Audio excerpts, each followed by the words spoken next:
Good afternoon and welcome to World News on ABS Television. I am Ifeyunwa Arono. On the news this afternoon, the rains may have stopped in Japan, but the country is facing a long recovery process after floods and landslides killed at least 87 people in the southwest. Death toll rose to 100, while an additional 13 people have since died from cardiac arrests, according to Chief Cabinet Secretary Yoshihide Suga. With emergency rain warnings lifted, the country is now turning its focus to search and rescue efforts. Police, fire departments and the military are searching the affected areas for the dozens of people still missing or unaccounted for. Unquote. They said, "We will unite and move swiftly to deliver those necessities to the disaster victims by coordinating closely with local government." That's according to Prime Minister Shinzo Abe in a meeting with the Disaster Response Task Force, also noting, unquote, the future need to improve evacuation centers and temporary housing while authorities search for those missing. Residents begin the cleanup, wading through flooded houses and streets. Thousands of houses have been damaged during the floods. And now to Germany. German authorities are considering a request by Iran to withdraw 300 million euros from bank accounts held in Germany and transfer the cash to Iran, reports say, citing unnamed government officials. Tehran is seeking to withdraw their funds from the Europacific Iranist Handelsbank AG because it is worried that it could run out of cash when fresh U.S. sanctions against its financial sector take effect. Washington has announced new sanctions on Iran and ordered all countries to stop buying Iranian oil by November and foreign firms to stop doing business there or face U.S. blacklists. One of the world's biggest cargo shipping lines, France's CMA CGM, announced on Saturday it was pulling out of Iran for fear of becoming entangled in U.S. sanctions after U.S. President Donald Trump abandoned the 2015 nuclear agreement in May.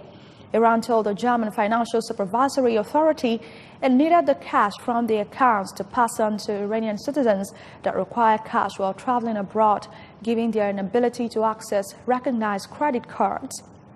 U.S. and Israeli intelligence agencies fear the money could be used to fund armed groups in the Middle East, but German government officials said they had no indications of such plans.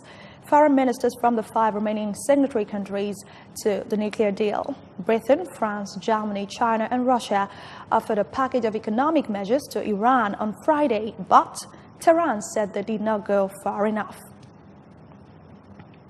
Well, 24 people were killed when a train derailed in northwest Turkey during the weekend. Deputy Prime Minister Recep Akdag said a sharp jump from the previous toll of 10. At least 73 people were wounded in the crash. State media quoted the Health Ministry Undersecretary as saying the train carrying 362 passengers came off the rails in northwest Turkey due to heavy rains and landslides. The local governor in Tekirdağ, about 120 kilometers west of Istanbul, blamed heavy rain for the derailment. Reports said that 5 wagons out of 6 wagons of the train derailed in the incident. President Recep Tayyip Erdogan's office said he had received information from the Ministers of Transport and Interior about the incident and sent condolences for those killed. And Dawn Sturgis, an English mother of 3, has died after being exposed to the nerve agent Novichok in the UK town of Amesbury. Her partner, Charlie Rowley, aged 45, who was exposed to the nerve agent with Sturgis on June 30, remains critically ill in hospital. Police say it was the same agent used to poison former Russian spy Sergei Skripal and his daughter Yulia in Salisbury 4 months ago, both of whom have since recovered and left hospital. Unquote, this is shocking and tragic news. Dawn leaves behind her family, including 3 children, and our thoughts and prayers are with them at this extremely difficult time.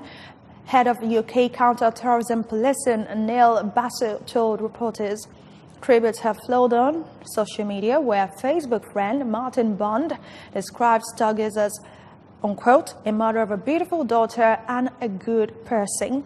A representative from Salisbury District Hospital said staff worked tirelessly to save Dawn. They did everything they could.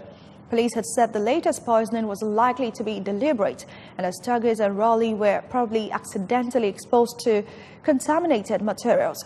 However, British PM Theresa May said she was nonetheless appalled and shocked at the death, and that officials were working urgently to establish the facts as CCTV footage emerged on Sturgis shopping just hours before the incident. Police confirmed a post-mortem would be conducted to confirm Sturgis' cause of death, as investigations continue into the poisoning of former Russian agent Skripal and his daughter in March. And finally, the daughter of Alhaji Lasisi Oluboye, a former deputy governor of Ondo State, has allegedly been found dead in her boyfriend's room.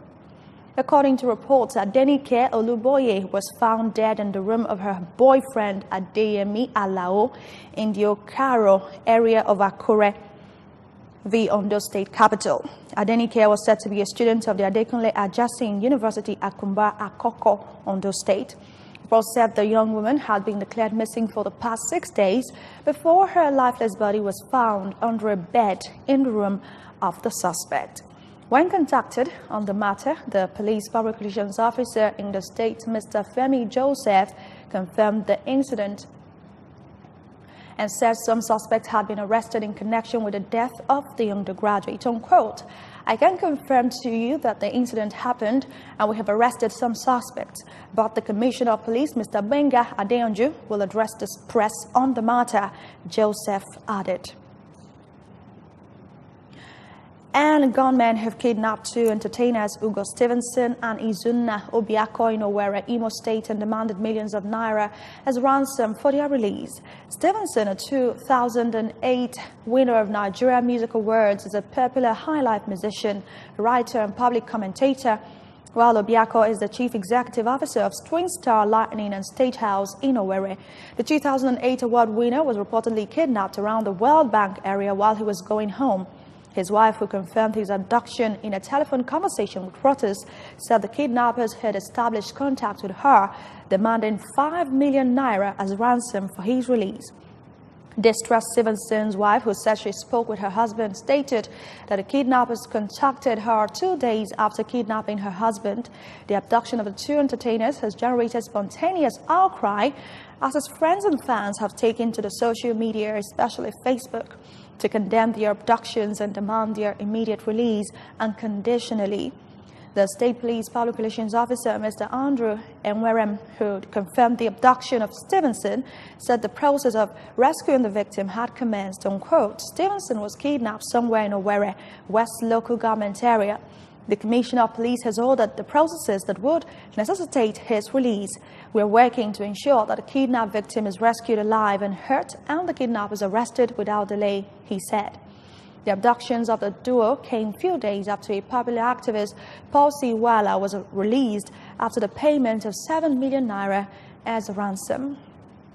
But that's it on World News at this time, but don't forget that you can listen to news and programs on ABS from any part of the world just by logging onto our website, www.absradiotv.com, on Facebook, www.facebook.com/absradiotelevision. Do follow us on Twitter at ABS Radio TV. And that's the news at this time. Thanks for watching. I am Ife Yunwa Arono. Do have a lovely afternoon.